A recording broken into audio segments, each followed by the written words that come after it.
Amber Duke is the editor for The Spectator, and Sean Davis is the CEO of The Federalist. Welcome to both of you. You know, Sean, I would go on Real Clear Politics, the average of polls, the last 10 national polls, Trump beats Biden. 10 out of 10. I'd be scared if I were him. He should be scared. And Joe Biden's got a lot of problems. The economy's not great. Inflation is through the roof. Groceries are expensive. College is unaffordable.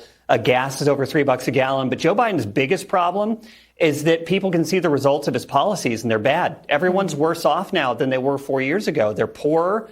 They can afford less. And that's not the fault of Joe Biden's rhetoric. That's the fault of Joe Biden and Democrat policies. And until they actually can fix those policies, and in my opinion, it's too late, their troubles are not going to go away. But the problem, we're told, that's sought by Molly Jong-Fast over at MSNBC. Amber, it just stood out to me because it's about controlling the base. To quote her directly, Republicans cannot control their base. Their base runs the show. Aren't voters supposed to run the show? Exactly. You would think that politicians would want to listen to voters and try to represent their voters more aptly. But the Democrats have contempt for average Americans. That's the whole problem. I mean, across the span of the Biden administration, we have heard repeatedly from his officials how much they hate you. I mean, we had White House Press Secretary Jen Psaki at the podium downplaying concerns about supply chain issues and inflation by referring to it as the tragedy of the treadmill that's delayed. You have Secretary Granholm and Secretary Buttigieg telling people if they're worried about gas prices, then they just need to buy electric cars and put solar panels on their house. It's really outrageous the lengths that they go to dismiss the concerns of average Americans.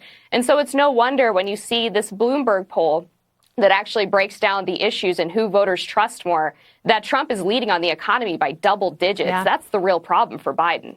Sean, that is a problem. And this is why blood red MAGA is the strategy. I mean, that's Joe's strategy. He knows if it's a referendum on him, he loses every day. He has to deliver the American people a choice and make MAGA such a boogeyman that he can deter voters and by default vote for him. Will it work?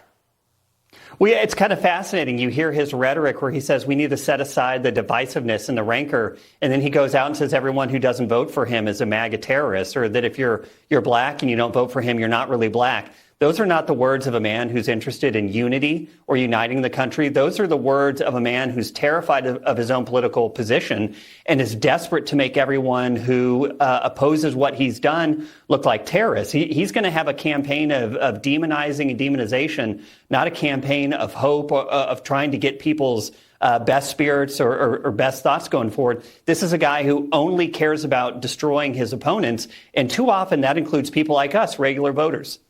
Amber, but there are people in the Democrat Party who care about winning. And you would think someone in the party is looking at these poll numbers, not just national polls, swing state polls, and saying, we got to get Joe out of here and put Gavin in here. And I'm sure those conversations must be happening behind the scenes. We saw David Axelrod, of all people, hint at it a couple of weeks ago, and one of those polls dropped that looked really bad for Joe Biden. I believe it was the New York Times poll. But I think Democrats also have to realize that this is a beyond Joe Biden problem. This is going to have massive effects down ballot. The Democrats need to hold some key Senate seats in places like Pennsylvania, Michigan, Montana. And if they don't have Joe Biden's coattails to run on, they're going to have a serious problem trying to beat a generic Republican ballot. No doubt about it. Sean and Amber, thank you.